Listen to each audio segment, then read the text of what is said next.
Good afternoon, everybody. After the results this weekend, it's definitely time to party for sure. Definitely. Good afternoon, everybody. Good afternoon. Yes. Welcome to Old Talk United. I am your host with the most, Devin. And of course, I have to do a special interaction for, you know how it goes always, my lucky cat. Yes, sir. And with me, I have got Greg B. I've got Tonio, CJ, and Zahir.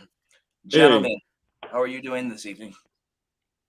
It has been a exciting weekend for all of us. I mean, of course, United won, City lost, Chelsea drew, Arsenal lost, City. Arsenal lost.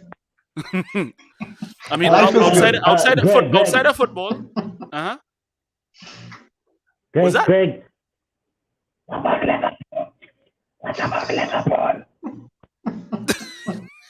Zahir, I have not repeated that. I have not repeated. Yeah. Also, I have to also send a special congratulations to my wife because she actually did something that I never thought she'd ever do. She actually did a burnout. Massey was having a burnout the other day, this Saturday at the grocery, and she lasted the entire event, won a few prizes. Wow. So big ups to wife. Congrats to her, man. Good job. It's all part of a fitness journey that she and I are both on. Nice. I mean, just the other day, I nice. actually weighed myself. I'm down from 215 to 200 flat. So progress Nice. is being That's made. good. Big up you, man. Big up you. Yeah, so Nice, it's a win on both ends for us. That's all I can say. Facts. Yes. Yeah, man. This was a good weekend. Honestly, it's an exciting weekend on my end I mean, too. go ahead, DJ. You go ahead. Right. I finally get to. I see. Well, I was supposed to do it for a long time. I finally get to go a fet. I say, hey, I'm gonna spend my money. Went back in our block. Proper vibes. Our little boy's growing up. I learned through that. If somebody wine in front of you, you could go ahead and do the wine. Big up to my brethren to tell me, hey. Well, that's all I was not gonna ask you. I said the real question is, did you engage in a wine? That's the real question. Yes. Wonderful. Yeah. Wonderful. You can't be watching Papa trade in front of him and they do not. Nah. But this point, come now, man. Personally, I do better than Haaland, man. Hey, damn. Wow. Damn. Oh, come on, man. Too early. We coming out fiery today. Too early. Well, listen. CJ, how much shot have you had? On that note, gentlemen, what a weekend for United results-wise. United get 3 points. Arsenal, City, Liverpool, all drop all 3 points. Chelsea drew, Newcastle drew. I don't know about you, but I will take that weekend all day long. And it's because how many times in the past has it been where you see teams around us all drop points and we have the opportunity And we don't to take advantage. some way to blow it. Correct. So it does feel nice right now to have it. Yes. Obviously, there's still lots of season to go, but for this weekend, yeah, we can party. And I know all you in Trinidad get ready to party as well too. So you get even more reason to party. So Are you kidding? So- You don't have a time.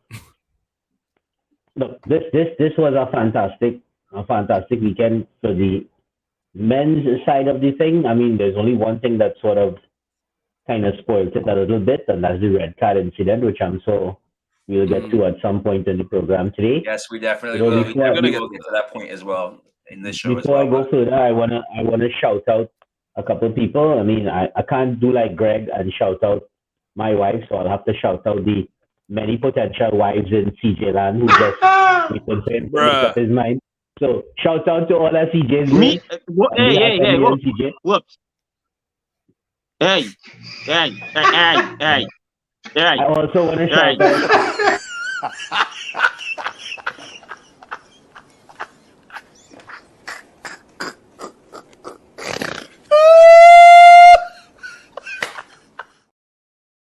Remember, I'm dying over here. I am dying over here. And this is why people feel I just be on games. I just go to work, I just go to gym, and that is it. I don't be doing Well, nothing right, out so here. know you're starting to go let me to fit. explain. You don't do anything. I am your hype man, brother. You understand? consider me the MVP. Say you're CJ Lashley. So definitely want to give a special shout out in the your hype comments man, to Mr. brother. Martin Phillip as well too, who was saying happy United fans faces. Definitely, most I definitely. wish we could say the same about the City fans. City boy! City boy! Who the 12 people in Trinidad? The 12 people in Trinidad? Listen, Greg, you cannot be dissing City fans because the Lasco fan company gonna have an issue with us. Yeah, please, don't be dissing City fans. So in more good news now on that note, obviously we know this is a double game week for United this week. Oh yeah. If we beat Leeds midweek, we also draw a level on points with City. They will still be ahead Yes, because we of do. a vastly Goal difference. superior goal differential, but we will be level on points. This is going to be an Don't worry interesting about it. few days.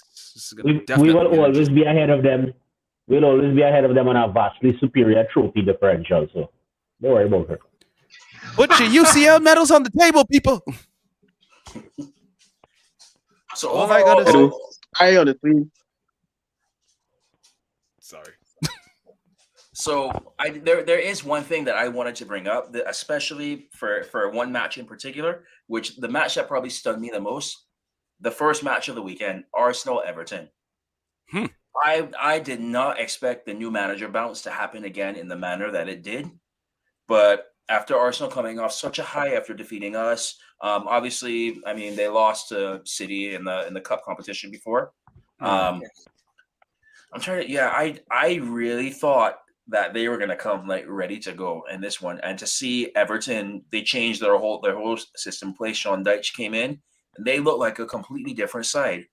And that it really stunned me to see the difference, especially like when you see the protests going on outside there. That is not a toxic place to be right now, especially those owners who purposely avoided being there. Again, that's their new thing. Yeah. Apparently this thing, if we think our owners are bad, we got to take a look at the Everton owners as well. So they don't show up. Dyche gets out there, and they look like a completely different team. I mean, to be fair, I mean the side is pretty much trying to battle relegation here. So it's like if the owner showed up, it'd have probably been targeted the whole game. Of course, Martin Everton Phillip is fans answering you guys different. saying Like, kick a man when he's down, but City is still. I guess he's saying it's still City's to lose the league. I think that's what he means by that. Good afternoon to Mark Lewis, who's saying happy Pan Day, guys. What a wonderful weekend. Well, we know Mark is our man going and beat some iron later. Oh my goodness! So what I think this weekend performance though in that match. I mean, it was typical Sean Dyche ball when you think about it. I mean, why be surprised? This is Arsenal you're talking about. This is it sounds nice. It sounds nice to say that as I hear, but even as a rival fan, we have to acknowledge the lengths that our rivals make as well, and we have seen improvement in this Arsenal team. It's not the same Arsenal team. No, I'm not saying no, bro, but even though they have been on a run and they've been playing well, and to be honest, even though they beat us recently, I truly enjoyed that as a proper game of football. We're down to the end, anybody could have won it, right? It took me back. It took me back to the rivalry between Wenger and Ferguson, Keane and Vieira. It took me back. And I think that's the era that we're going into a new era of a new cycle of this. As our coach said, eras have to end, and I think the era of City, Liverpool dominating the Premier League is really coming to a close, and we're heading back into the direction of the old Manchester United Arsenal rivalries. I mean, to be honest, Tonio, could you really call that era dominance? Yeah. I wouldn't say dominant. Read this comment from Martin Phillip really quick as well. So I guess we're having a little mini on the record segment here from Martin Phillip. He said, "Remember, I said this. City will win the league. United will come second. Time will prove me right. So Martin Phillip is saying that Arsenal at some point will drop off. So Yeah, I but mean, if for they me, draw a few more games, that could happen. You know, I mean, they ain't even had to for me, lose. for me personally, in terms of it, as Greg was saying, it's not really a rivalry because to me, Liverpool had like what for 2 or 3 seasons of good football. Like it was 2 or 3 seasons of good football That's what I'm saying. because they were getting back in the top four, they were getting consistent top four football. But in terms of trophies, they literally won 3 trophies overall in the sense of it. Well, Mhm. 4 Well, I mean- because FA Cup and Club World Cup, and then there's Club World Cup and stuff. Yeah, but after that, you didn't really get nothing after they won the league. After they won the league, it was just getting by. But at the same time, you can't call it a dominance. Like when a Liverpool fan say one thing, I can enjoy the dominance of the club era, and I'm here like, dog, he was still in club 10. Yeah, we're talking about it. It that sad. Like, King, you're still there. I It's do. 7 Yeah, it is. I'm actually like as a United fan, I am loving seeing this downfall of Liverpool. But I am Of course. stunned. I really am Facts. stunned by the amount they dropped off in one season. Like I mean, I thought us going from Sir Alex to Moyes was a bad drop off, but this right now is looking worse. And I did It not, is looking worse. expect They're 10th. by losing one key player, by signing the wrong African to the big contract, that Liverpool would suffer so much. Thank you. Definitely didn't have to freeze it like Yeah, he did. Never- He's not Yeah, he wrong. did. He's not Definitely didn't wrong. have He to freeze did. it like He that. did. He's not He did. wrong. But when He you did. think about it, right? He did. When we move from Sir Alex to Moyes, correct me if I'm wrong, but the only thing we won in that final season with Sir Alex was the league, right? Yeah. We got knocked out of Champions League. We didn't have a nice run in any of the domestic cups, right? Well, yeah, you remember how we were knocked out of Champions League that year because of the BS red card on Nani, if I remember that correctly. Yeah. Right, Yeah. yeah. We were actually Real going. We Madrid. were actually going toe-to-toe with Real Madrid. Eh? We were going toe-to-toe with Real Right. Madrid if we beat Real. Until For years. Arbeloa decided to get into some acting. What was that? What was that Turkish referee's name Right. again? Kakir or something like that. I forget, but yeah. Anyway, Don't care. Yeah. So we basically Moyes took a title winning side and finished 70 season after. It's easy to Right. say that though, Right. because that team was also trying. That team was coming to the end of its tenure in a true. kind of a That's way. true. So you have To be to fair to put Moyes, context. You have to put context to it It as was. well, Zahir. You have to put context to it as well. It was, but It was an why eight. Liverpool? It was eight. Why It was an Liverpool eight-side. situation? Yep. Why the Liverpool But situation? should he was have done better? Definitely should have done better with what he had at his disposal. But I could definitely understand that. Oh, True. I could kind good? of. Had it not been I could answer Had it why not been for Liverpool. luck, let's not teach. Had it not been for luck, Liverpool could very well, they were in the running to win all 4 titles last year. True. Yeah. They were there, they were right there, and it just didn't work out for them. So the drop from that pal all the way down to me having to scroll, no, sorry, not me, to people with smaller phones having to scroll the screen up to see the position. have you all seen the latest thing going around with Eric Ten Hag's new name now? Instead of Eric Ten Hag, now it's Eric Liverpool Hag. Ooh. Ooh. Oh, I was calling him an Eric Southgate after the man had 4 centre backs on the field. But we were no, man. So here, let's Nah, not, but- so here, let's not do that today. I can answer I'll why- take I it can for that answer. personal look. But I can answer why club kind of fell off. You see, now I don't want to say I don't want to sound like a hipster, but I was watching Dortmund football for a good while because I don't know, I just like Dortmund for a good while. The club has this trend where like he would be real good in the startup. Like he was one of the few managers to keep Bayern from winning the league consecutively at some point. Like that Dortmund winning team, Bundesliga winning team was real good. It's real good. But for some reason, like his tactics, it's not as bad tactics, like getting gun press is good tactics. It's just that he just get figured out by what the 3rd or like 4th season, he just get figured out. For some Yeah, that's reason, it. they That's find it. they That's find it. it out. And Like And, it's and to add to that, CJ, to add to that, just sorry not to cut you, off, but to add to that as well, his system requires fresh players.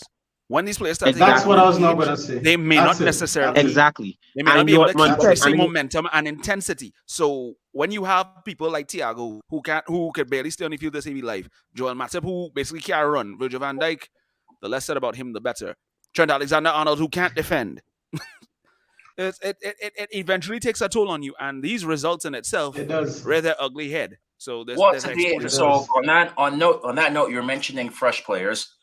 I would just like to read comments that were made and that were put out yesterday or day before from a certain Manchester United legend by the name of Ruud van Nistelrooy on the whole Cody Gakpo situation, talking about fresh. Get him it. Ooh, I read Let those me read comments, this but right go ahead. Gakpo's Wait, are dream you? move was at United. He was in contact with Ten Hag since last August. I also wanted him to join United, not just because it's my club and I love them, but also because they are better than Liverpool and offer a lot more potential to their players. But United did not want to make a bid in January, so I advised him to wait till the summer, but something happened and he refused my advice and listened to Virgil van Dijk, who tempted him to join his team Liverpool. He told me he wants to move abroad in January. The fact is Liverpool is 10 times smaller than Man United in every department. I feel lucky that I played for the biggest clubs in the world in Manchester United and Real Madrid. Gakpo would have been scoring goals for United What already. numbers on the They back had of that great jersey? midfielders to create many chances like Who else, Fernandes, Casemiro, and even Eriksen. no, if he did follow, That's my striker. That is my striker. if he did follow Ruud van Nistelrooy, he wouldn't be called 007 right now. Well, no, I If he think did listen, it would not he's be no one match 007. away from that. I think he's one match away from that. To be fair, Oh, you, I think it's one one. match away from it? Oh my God. No, I think he's it's already one. there because memes are coming out already. Because memes have been out already. I think it's one. The same thing they did to Sancho. Like they're getting ready for him now too. And that's what I'm saying. I want that same energy that they had for Jadon Sancho. I want that same energy. What's that? Sure. That he has not scored in what? In 7 games apparently. Okay. All right. No, nothing. Not even assists or anything. 0 goals, No 0 goals, no assists. assists, and any appearances. Yeah. Let's face No, it. I think to Vegos me- scored before Anthony. Before Gakpo did score. Nah, Vegos listen, have a the goal best before meme I saw- Gakpo. I think the best one I saw for the week was the one they put up with the stats from Mudrik's debut for Chelsea. Oh, wow. 0 shots, 0 assists, 0. Wait. It was just Hooked zeros, at boy. halftime. Right? Look how much zeros they signed him for. A man say Chelsea is that fella who will spend real money on a date and still in score. And I couldn't stop crying. Oh, you want to know a very interesting stat that was brought up this week about Marcus Rashford? He has 8 goals so far in this calendar year, which That's is more more than Chelsea and Liverpool combined. combined. Yes. But that's sad though. That's real sad. It's Like, embarrassing. Very, very. It's embarrassing. oh, Well, I mean, but No, but I'm actually it's as happy as I am to see all these stats and everything out as well. I mean, we still got to make sure, we have a lot of banter and things like that. We got to keep grounded because there's still a lot of season to go. A lot of things can happen between now and then.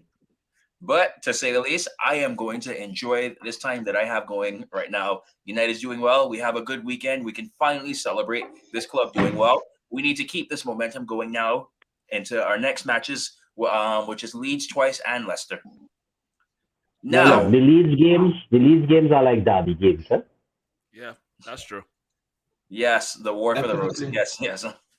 So on that note, right now, obviously we have all seen or heard by now the news about Casemiro. Straight red, violent conduct, automatic 3-match ban. Next 3 games that we have, as I mentioned earlier, Leicester, Leeds, and Leeds in no particular order. With that being said, I think United's midfield has enough to cope without Casemiro. We do have the option now to appeal this red card and hopefully get it rescinded for more matches. However, if the FA deems it to be frivolous, which judging by the FA's track record, that is a very They can strong add matches. possibility. They can add one Yeah. more match onto that, which would be the Carabao Cup final against Newcastle.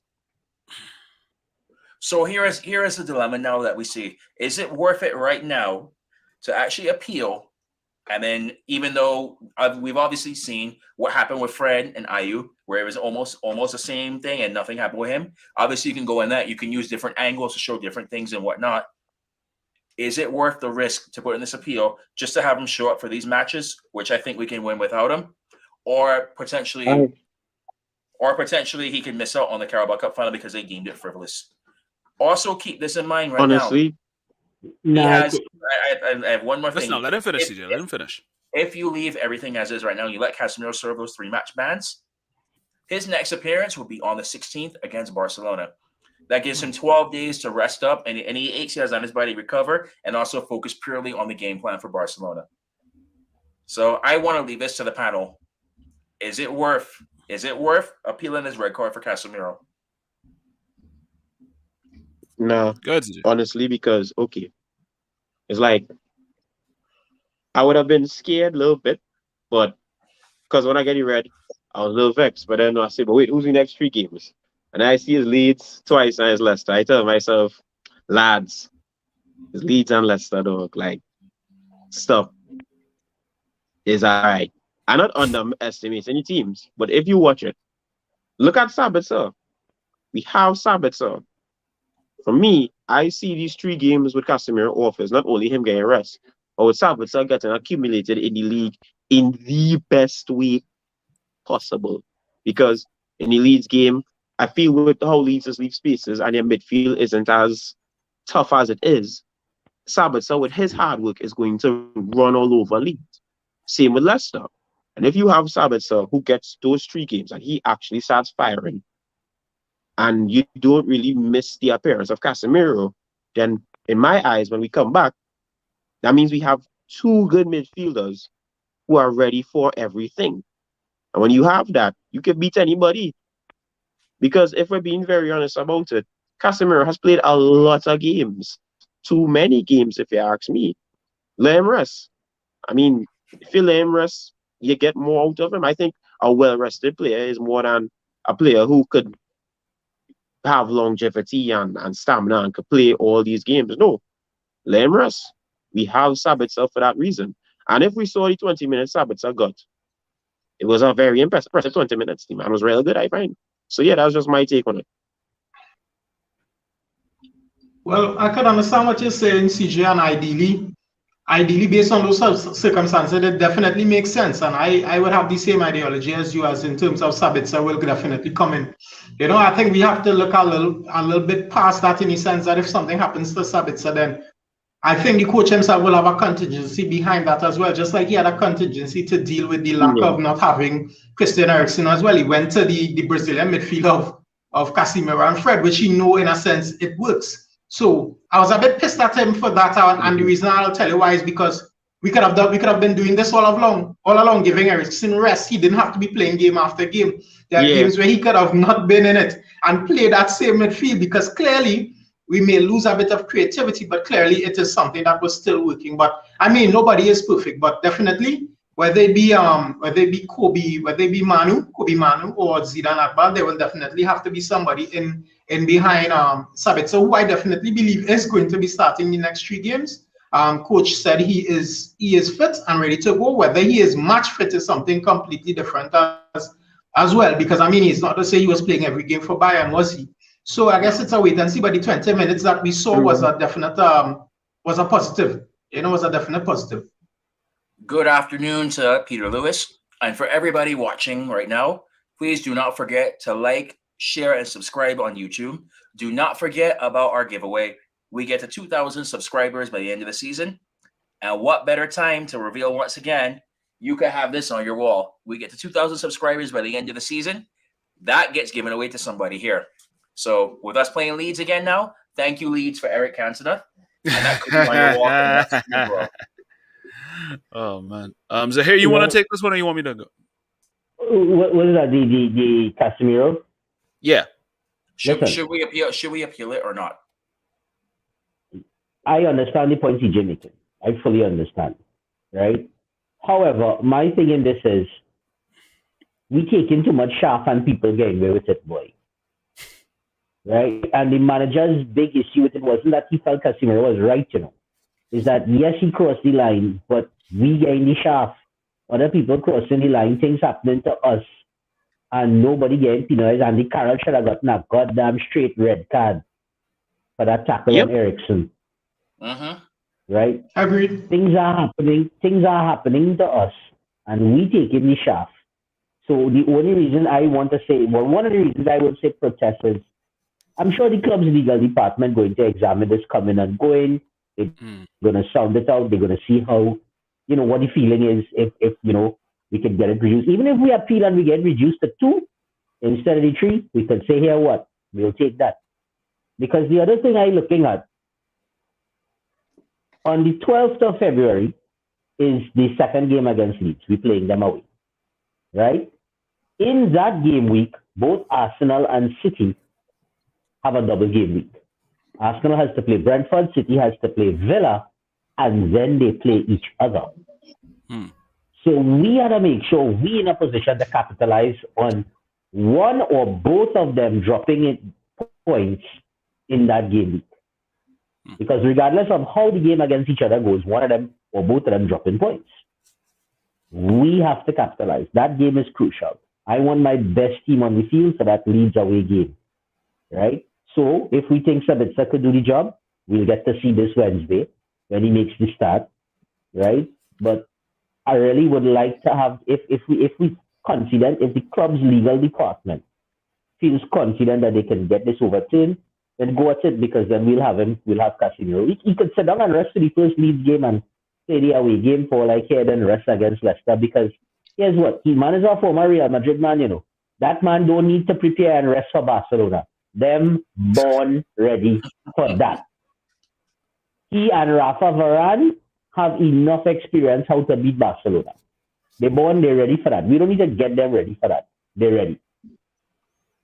I mean, they don't have Messi either, so it's not like we have to overly worry. So who? Don't have who? Anyway. So you're saying that it's worth, Zahir, you're saying it's worth looking into actually appealing, even though we could risk losing it. It's worth looking into it. You see, I don't think they'll go through with it if they get in a strong feeling that they'll lose the appeal. I think but that's Zahir, they won't know. And when the club actually weighs it up and they realize, okay, we could actually get a match added on and lose Casemiro for the final, I think they would actually, that losing him for the final is what is actually going to tip the scales into them saying, let's not appeal this and let's ride it out. We can handle it with the squad, because I think it's just too great a risk. But again, that's my opinion. But I'm just talking from the coach's point of view. No, Antonio, I actually agree with you, because there's times we're going to have to bite the bullet, because situations like this are not going to be favorable for us. And I understand everybody's frustration, because it's like, we saw John Ayew doing the same thing to Fred. Same thing. Basically getting his hand in his throat and his face and all these different things. We saw all that, and yet nothing was done. Now, they could also probably appeal for that and be like, okay, this happened and nothing was done, but Casemiro is the one that has to suffer for it. Because like Ten Hag said, he saw 2 teams going at each other and only one team suffered a punishment. Now, I get like Zahir was saying, I can understand why we would feel aggrieved, because it's a situation where a scuffle started because the Crystal Palace players themselves started it. If Jeffrey Schlupp didn't body check Anthony off the field, that whole thing wouldn't have broken out in the first place. Yeah. But we have to look at it from this perspective of, like we said, there's pros and cons the way out. Pros is we appeal, we win the appeal, we get Casemiro back. We don't win the appeal, the con is we lose him for an extra game. Sometimes in situations like this, their process was because you learn to pick your battles. That's it. You learn to pick your battles, right? So as much as we may want to feel like, okay, we want to have the best advantage going first in every game, that's not always going to be the case. So sometimes you kind of have to weigh out where the benefits are. 3 games without Casemiro, 3 games that we think we could win without Casemiro, or lose him for those games and an additional game, which is a final for a trophy. A trophy we've been crying out for some time. I hear you. Yeah. But the thing is, the process with VAR is so flawed. Because from my understanding of it, and I could be wrong here, in the past, cards have been downgraded or upgraded retroactively when people sit and analyze the game after, right? The referees and whoever, right? Given the situation, the amount of players involved in fraud, and the way things were going, but you as a video official and the referee, when you get a call, supposed to tell yourself, this is a situation where we could very easily miss something. This is a situation where we could make the wrong decision in this split moment of time. Right? So we could let this go, review the footage after, and retroactively apply what we needed to apply. When you had the proper time to sit down, look at all the footage, look at all the frames, look at it in full motion, slow motion, everything. Different angles. Right? So their process was flawed. And I get all your point, but I just tired of we being the victims of flawed processes. Right? Because I wouldn't say as a fans, I hear you can't say that. It goes both ways. I hear we can't just say that because we are talking from the perspective of Manchester United fans, but there are Arsenal fans, Chelsea fans, Liverpool fans who are going to sit in front of the camera and tell you the exact same thing, and they themselves may have valid points. It's just life. It's just how it goes. Some days you get it, some days you don't, and we move on. We lost an entire league on an offside goal from Joe Cole. You understand? We can't go back to that. All of these things played a major part in what we love about the game and what we love about our team and what we love about football. Just last season. Take it on the chin. Look, just last season we got knocked out by Middlesbrough because they equalized from a goal that came from initially a handball, and they let it stand in the game. So we've been on the receiving end of things. I get that. Receiving end. We've also benefited because a lot of people saying that because of that offside goal, they say that Fernandes scored in the derby, where Rashford didn't touch the ball. He fell within the confines of the law, but people are still complaining and saying it should have been ruled offside. When there have been instances where the likes of Arsenal won an FA Cup, scoring a goal just like that. Just like that. I know it just happens. Football is like life. If I could add. And also too, I could add from it. It's like, I remember when Eric said when we lost the Arsenal game, he said if the players want to win a trophy, they need a mentality. Here you are with 3 games without your most important player. I think he wants, I'm not saying he doesn't going to appeal it. I don't know what he want to do. But I think the same man who said that, he going to say, you know what? Nah, I ain't going to appeal it. I want to see what these guys do with the 3 games without him so I could know if the team is ready to go to that level. Because me personally, if that team wins all the 3 games, and not just scrape winner, convincingly beat these teams of Leeds and Leicester, then he could tell himself, you know what, I have a team on myself here as well. Because missing player and we still in business, that means the team is really good. So for me, I say, hey, take the 3 games, go about it, and you'll learn if your team has that mentality to win trophies, because to win this and then get a fresh Casemiro back. And then you get a fresh Casemiro who performed and he wins a trophy. It shows that no matter what, you can never, as we always say, even in the Munich disaster, we will never die. And it shows that never die spirit, no matter what.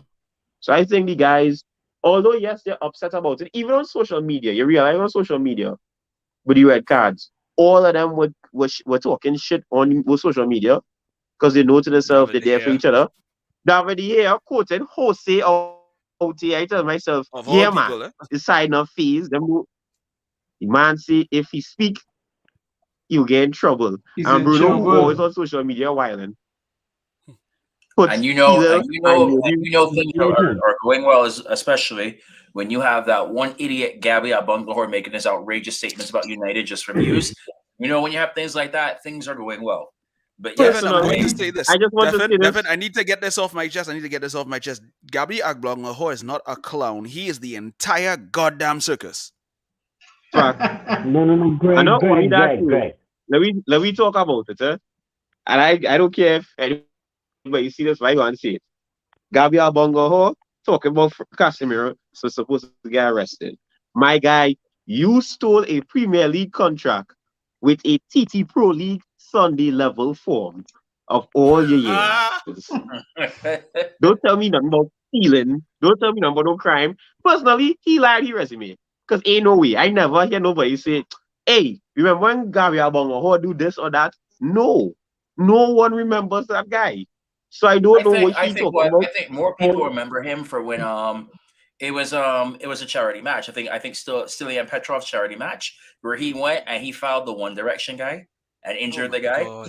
I think that's what he's known for more than anything else. Anybody remember that? No, that's to tell you. No, but man Yeah, is actually, mid open at up a best. memory of that. No. Yeah, you open up a The man memory. is I remember it. is mid. Gabby Abong, a footballer was mid. Listen, Mid is being to nice borrow though. a The man phrase, was trash. Yes, I agree. I don't know if Barbados have a phrase similar to this, but to borrow a phrase from our Jamaican counterparts. Why we listening to Gabby Agbon the whole lion not on him head when little dog bark? Yeah. So, yap, puppy, yap. We will move along. But Yeah, for real. Why just are so we I will- listening to Courage the Cowardly Dog? Then my last time, and then my last shot I go and say, remember that video of the woman or the person who find a piece of crap on the car? Yeah. Yeah, that picture I wanted to share and say, somebody leave a Gabriel Abongo her jersey on the girl car, yeah? Wild, Wow. wild. But hear what? As we were talking about winning trophy, right? Let me just chuck a little piece of bacchanal here. So, gentlemen, when we win the League Cup trophy, are we sending a medal for CR7? Yes. Did he feature? Did he feature in the Yes. tournament?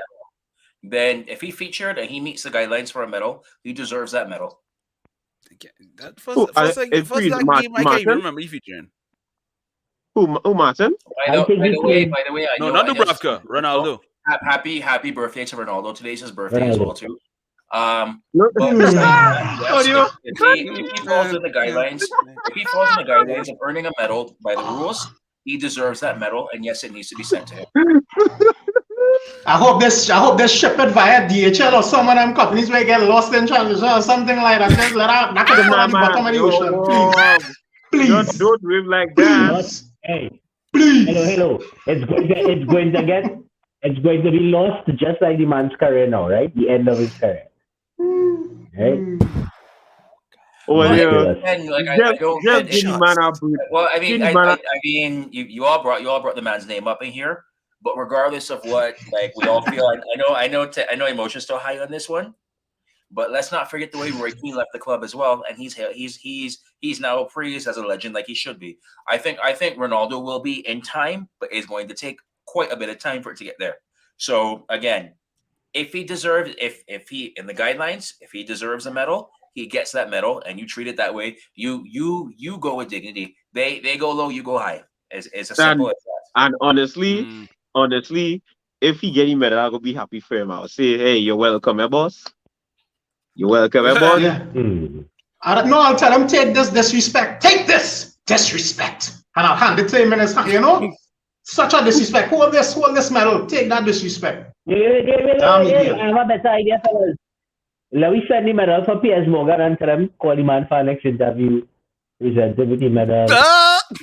Brother. Before Ronaldo gets that medal, I don't even want to know what PS might do with that before he hands it over to Cristiano Ronaldo. So let's not go there, please. Let's not go there, That's please. actually a good point. Yeah. That's actually a good point. Yeah. That's actually a good point. Yeah. I'm telling you. Hero. Moving on. Let Devin move on. Moving on. Next topic. I know we got about 20 minutes left now or so before the bar shuts down. I know we had a couple of drinks going in us right now, free flowing. I know right now you had your drinks, tongues will be a little loose now. Peter Lewis commented on this a little bit earlier now. Greenwood, do we keep him? Do we sell him? Peter saying that he wants to keep. I will keep very silent on this one, and I will let you all debate on this. All right. First up, I don't think this is in our hands.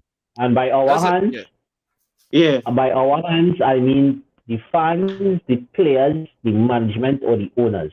I don't think any of those categories of people have gonna have any say in this.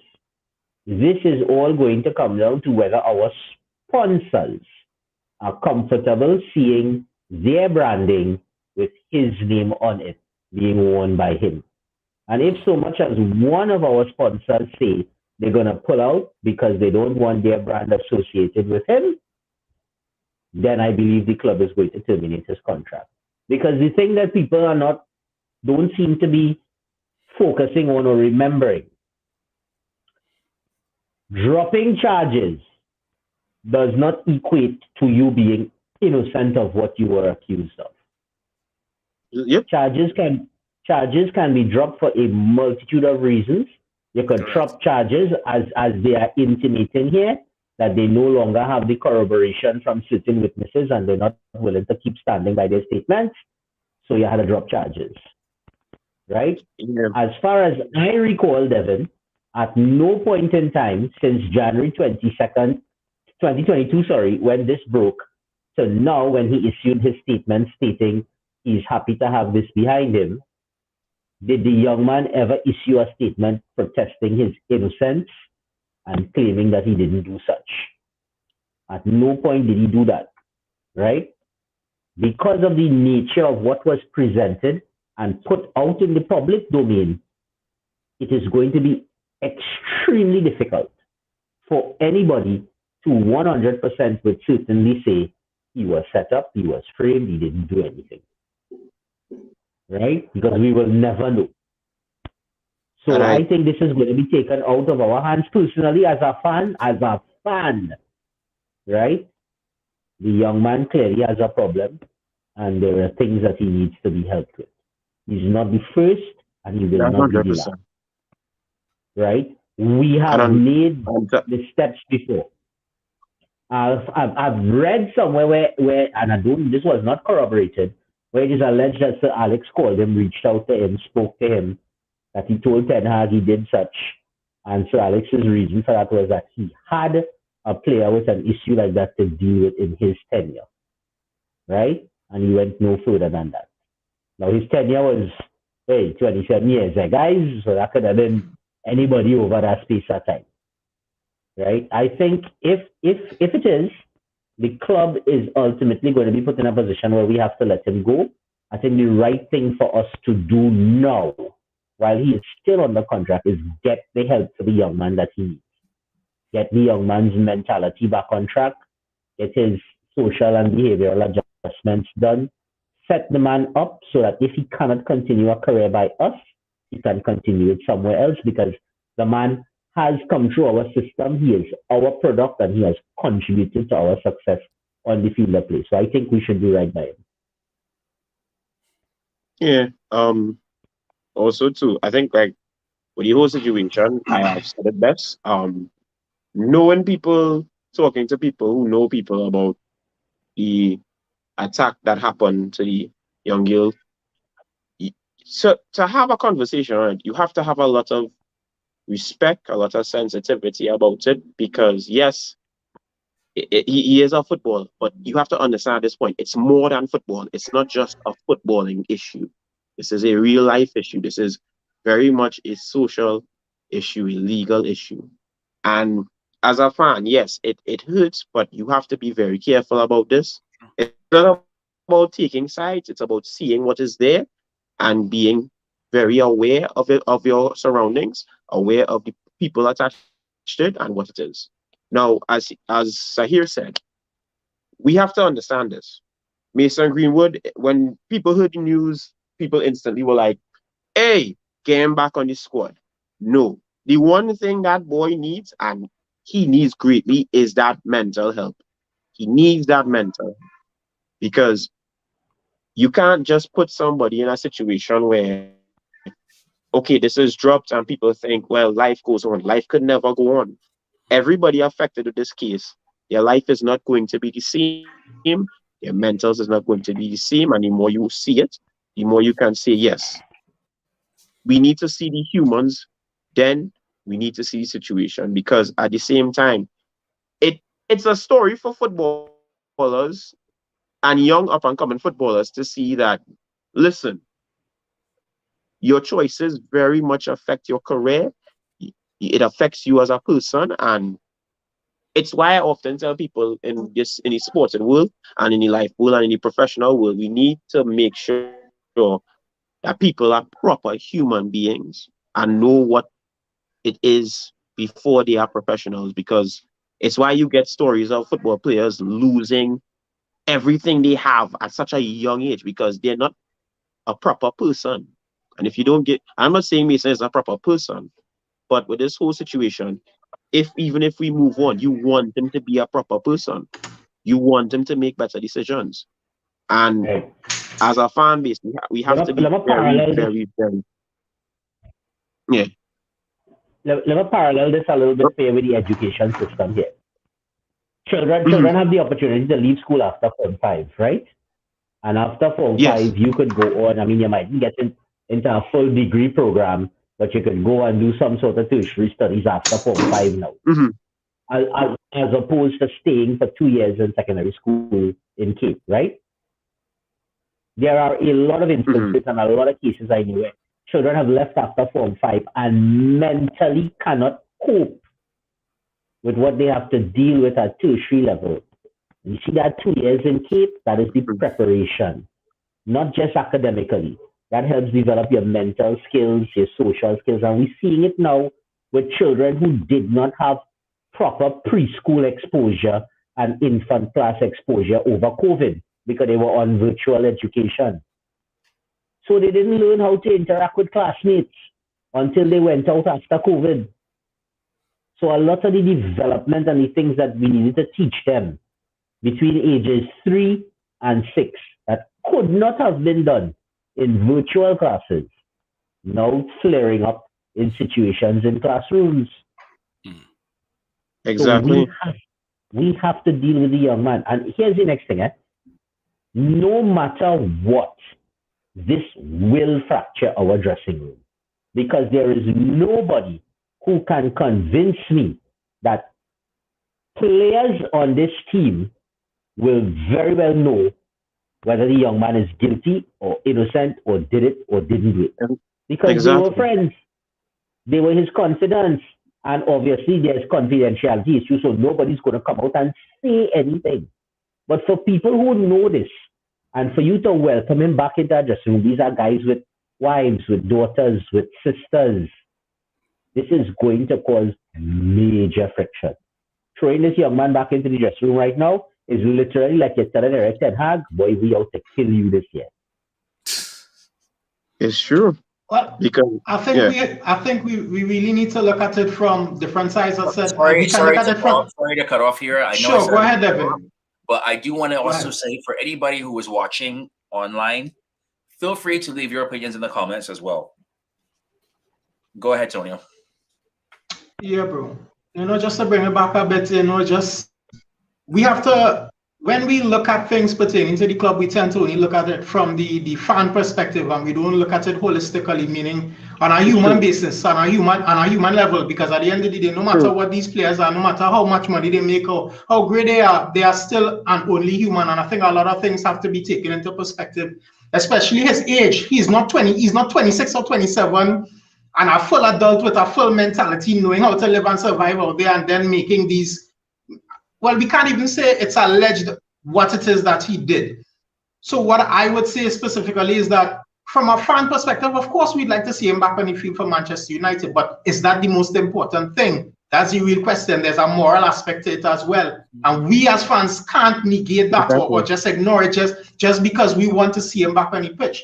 So as Zahir said, and also CJ also reiterated, is that the young man, regardless of whether he will be back on the pitch for Manchester United or not, we are definitely saying that he needs help. And what even goes a little bit further is the fact that we have to realize that this what has happened to him, clearly it's a pattern that has been a part of our culture for what has been going on behind the scenes for the past couple of years. We've had issues with Lingard, we've had issues with Rashford, we've had social issues with Martial as well, and it's not a coincidence. So I definitely believe under Ten Hag it's going to be a bit different.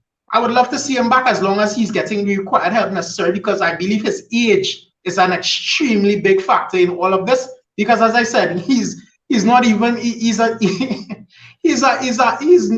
lived, he has barely lived, and he has had a lot on his plate that most people have not seen in their lifetime. The stardom, it is a lot.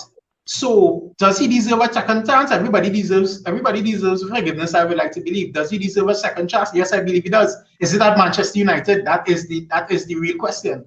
But regardless of what, I definitely think that he needs help. I think ultimately the club will bring him back in. whether that's a decision or position of the fan base, but I definitely think it's going to happen because I think they're going to see what he can do for the club in the long term. And I mean, all of us make mistakes, not all are highlighted. You understand? But we are all human and we all make mistakes. We all make mistakes. But remember, this is one of the few. This is one of the few first team players we have that actually does look younger than CJ. So you gotta realize the man is a little boy. Exactly. Anyway, yeah. just so I can say this, I kind of can understand it from both sides of the perspective because my sister and a couple of my other female family members have been victims of domestic abuse. So I can kind of sympathize with why the majority of the female fan base and others would be in an uproar about this whole situation. And the same token, I have family members who have been professional athletes, and when they were coming up and making their name in the sports, one of them made a very stupid mistake, got a couple of people killed in an accident, and he ended up losing his career over everything. I'm not going to go into the details of that. The fact remains, I can understand it from both ends in that regard. Whereas people will feel uncomfortable knowing that this individual has done something along those lines, and to have him amongst them, it would make it a few people a bit uneasy. But at the same token, like Tonio was saying, this is still a human being at the end of the day. We don't want to just write people off after one mistake. If he does get integrated back into this team, it can't be right now because, for one, that will cause a huge uproar. Socially, mentally, everybody, there'll be a fracture within the dressing room the minute that happens. But, like was also said, he is still someone who's a product of the academy from Manchester United. So, the opportunity for him to be able to kind of find his way back, get the help that he needs. But he also has to understand that he's dancing a fine line. There are consequences. And once that's understood and established, what he does from there, if he makes a similar mistake along those lines just once, you could say to yourself, all right, you know what, we can't take too many chances with you because you're slipping back into bad habits. But in the same regard, we have to kind of be understanding that people need opportunities to really show that, okay, this is a one-off situation. It's not going to happen again, because we have seen many people reintegrated into society. That's why we have work release programs. That's why you have White Up. All these people are allowed to be able, when they've done time for certain crimes they may have committed, they're allowed to reintegrate back into society to become actual citizens in the country and contribute in some way. Mason Greenwood should also kind of be allowed that opportunity, but also understand that the minute he slips up, it can be taken away just like that. So if Manchester just to add quickly to what, just to add one thing to what, just to add one thing to what you're saying, Greg, and this is my personal opinion, but I believe if you all remember the instant when he went abroad on England duty, and he and Phil Foden were caught with the young ladies entering the hotel and whatnot. Yeah. I guarantee you, if Ten Hag was the manager at that point in time, we would not even be having this discussion today, because he would have realized there is a problem with the young man and it would have been dealt with. And I don't think Ole's strong suit was. It's almost like he was a bit of an enabler in a way. If you're understanding what I'm saying, I know he gave Jesse Lingard that time. Under Ole. Correct. And I don't think, while he probably thought he was helping them, he was probably doing them more harm than good. You understand? Because I mean, just based on what we're seeing with Marcus this season tells you a lot. But also too, I think what happens as well is, like, if you look at the trend of young footballers over the years, remember that wealth and that kind of money, especially based on like their socialization skills, it makes a lot of things. It creates a difference in the sense that when you really look back at it, it really was a ripple effect of not calling out said behaviors, because if you really take it in, someone was supposed to be there to tell Mason, hey bro, you're gonna land yourself in a situation that is gonna make it hard for you to come back as not only a footballer, but as a professional in the most sense, as a human being. No, we are in that said situation. Again, I will say this, many people would want Mason to come back. I have heard rumors that, I'm not sure if it's true, but the dressing room is a bit two ways about it, in that they don't want the attention, and again, I see the same fan base not having the same grace I said with the situation. You Nope. cannot be mad how the players reacted. Because again, everybody knows some, and this it, not everybody knows it, but most people consciously know someone who has been abused. It's like I always Facts. put in perspective, and I think I went to ask a fan that by tell myself how it was going. I rather Yeah. not just get into it. Yeah. I was like, okay, And if to make matters worse, just not to cut, don't mean to cut you off, CJ, but even when I went through a couple of things on Twitter, people are starting to make the whole situation about who wants him back, who doesn't want him back. They're trying to make it a race thing because apparently people are saying that and most of the people who want Mason back are apparently African descent. So I'm like, here's the what are they saying? and and I could and here's the thing with that point, right? There's people who just want something to argue on that doesn't Correct. make sense. Because here's Facts. my thing, right? Mason, and this is just me. I hear people who will come in to talk about Yale says him up for money. And the thing is, when you think logically, you could not get in these arguments because I said, they've been together from a while before he was a football player. In fact, Correct. a man even look at his net worth and say, she comes from a rich family. What the hell does she want with him? So no. And the next thing too, what I don't like as United fans, the girl in this does not deserve your hate mail. She does not deserve being No. lied on as well No. because she is a victim. We need to not do that as people. Because I come back to my point. If that was your family member who's going through this abusive time, you wouldn't want that. So why would you want to do it as someone else? And those are the same people who have the argument of, well, it's two people and we don't know between the two people. If you don't know between the two people, why are you attacking the young Correct. woman if you don't know? Yeah. This is what we need to do. You need to have sense of the situation. And you have to literally say, you know what? Everybody will not want him back. And that is okay because people have a lot of things in their personal life that they will not Correct. deal with.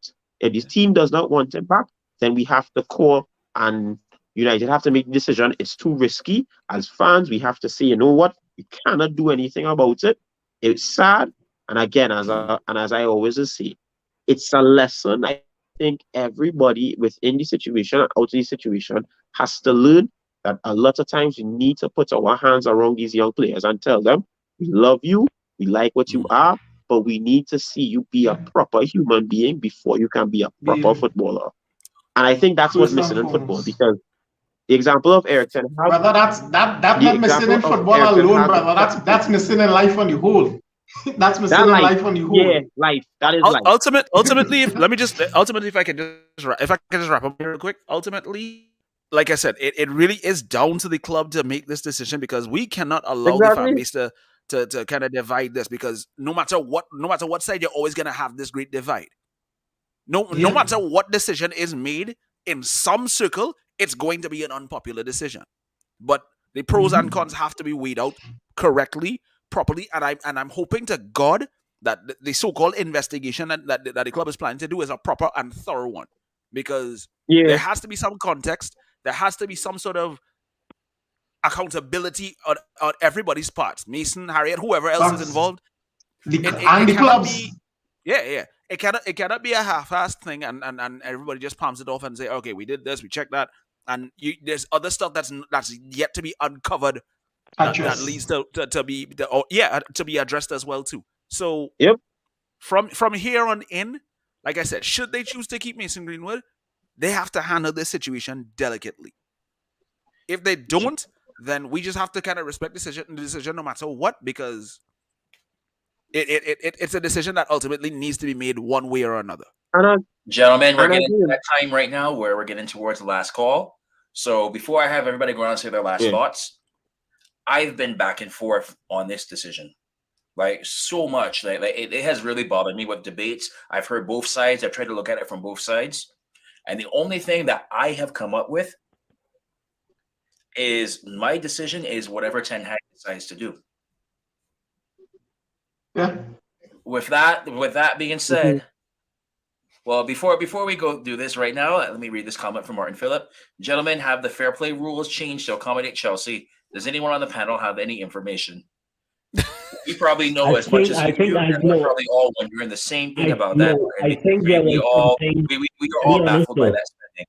But I think there was something with if your right club now gets from here on sold, you get out. thrown in. Any last words for the panel right now? Zahir, we'll start with you first. Well, no, just to quickly address Martin's comment. I think there was something with FIFA if your club changes ownership, right? I think there is something that the Chelsea situation, what they are getting away with is wholly and solely because of their recent change in ownership. So we can do a little more research into that. The change from Abramovich was a different thing. That was a forced deal because of other things, right?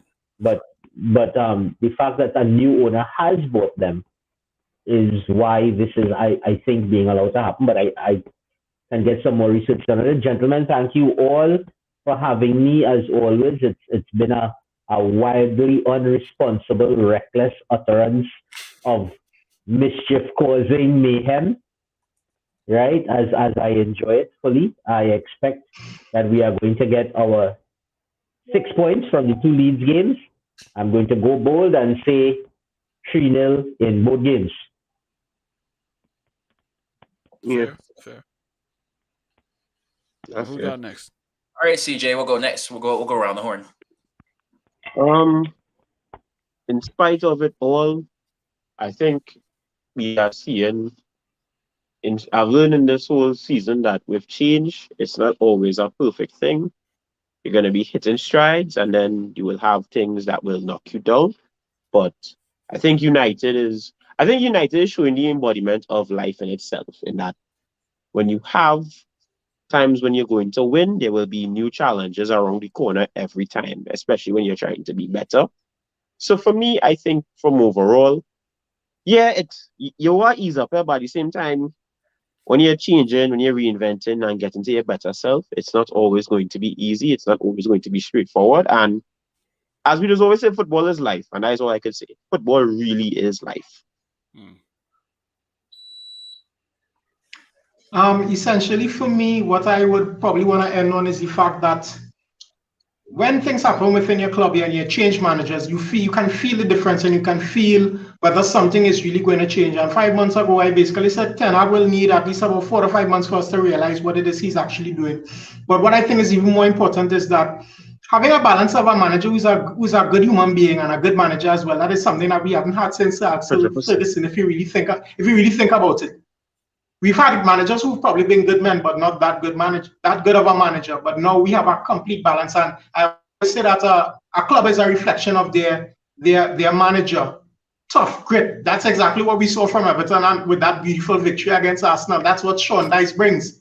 You understand? He has that embodiment. And the fact that Tarkowski scored tells you all that you need to know. His former charge, it tells you all that you need to know. So I believe under Ten Hag, we are definitely heading in the right direction. There are a lot of things that we still need to work on, but I see a manager who has found a good balance with the football, a good balance with the life of players, recognizing that they are humans as well, and is taking that into consideration rather than putting the football always first and foremost. And I think we're going to make great strides, and I really want to see where this club is going to be, probably in the next year and a half to 2 years, because I think we're going to be in a situation where Manchester United is really going to be unplayable, honest to God, especially if the change of ownership happens and we make.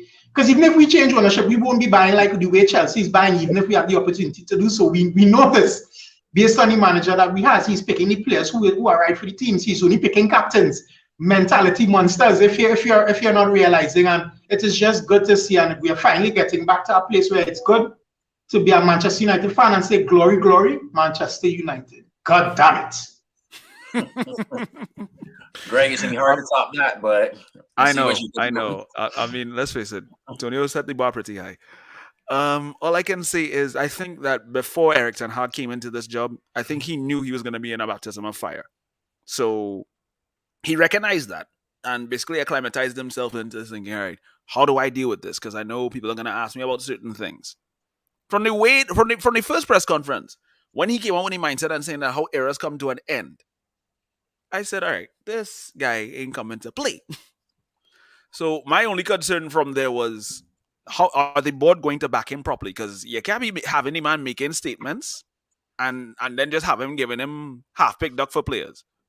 He got Malacia, he got Martinez, he brought in Casemiro, he got Anthony, he got Ericsson.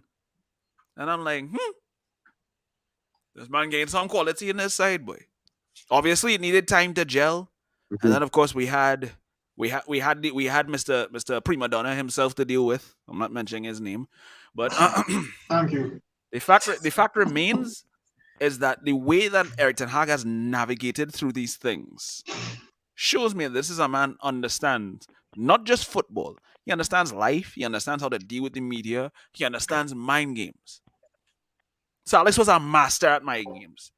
Anybody who watches him properly, that knows his press conferences, knows how he did things to rile up the likes of Kevin Keegan, Arsene Wenger, Jose Mourinho. Trust me.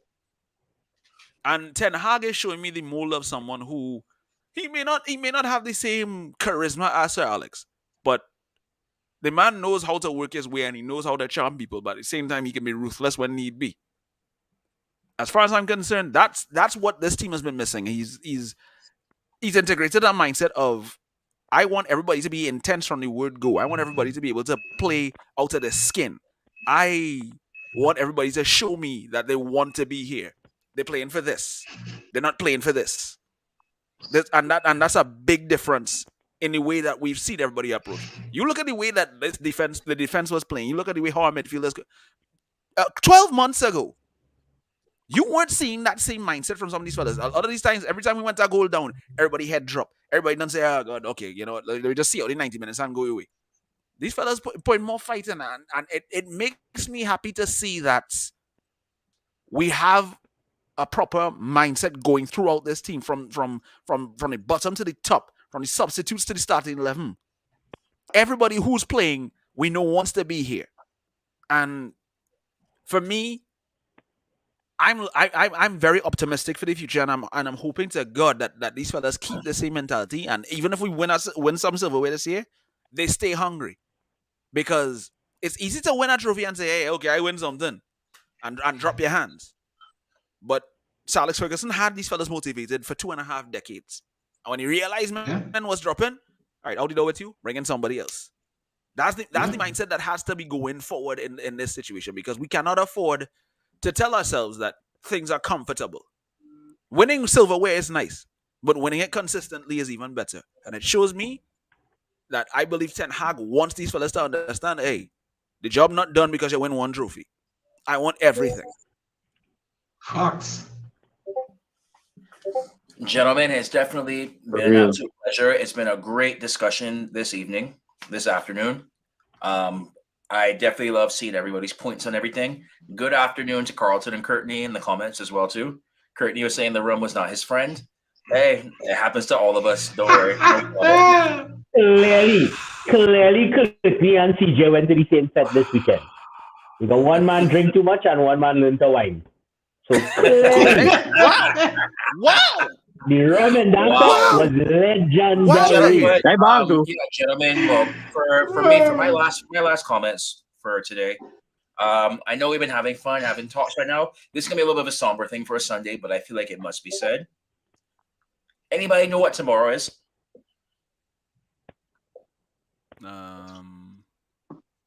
Monday. Monday. It's the 65th anniversary of the Munich air disaster. The Munich disaster. Yes. Oh, I thought that was today. No, it's tomorrow. It's today. Right, so I encourage all United fans, everybody watching here, if you watch this later on, please go and just look up, just read up on them, watch YouTube stories, Google them, read it. Take some time, and you will see why there's a reason why I always end every broadcast with "We keep the red flag flying high," because Man United will never die. It's because of them literally rising up through the ashes to come back and keep this club going when we should not. We should have been insolvent after that. This club should not have made it through that, and we found a way to do it. And so when you see like that fighting spirit will never die, we sing it, we do it. Remember them in there as well too, gentlemen. It's been an absolute pleasure. And I know I said it before, but I'll say it again right now. We keep that red flag flying high because Man United will never die. Hey, if you appreciate what we're doing here at the United Hour, please like, please subscribe, and let's grow this community.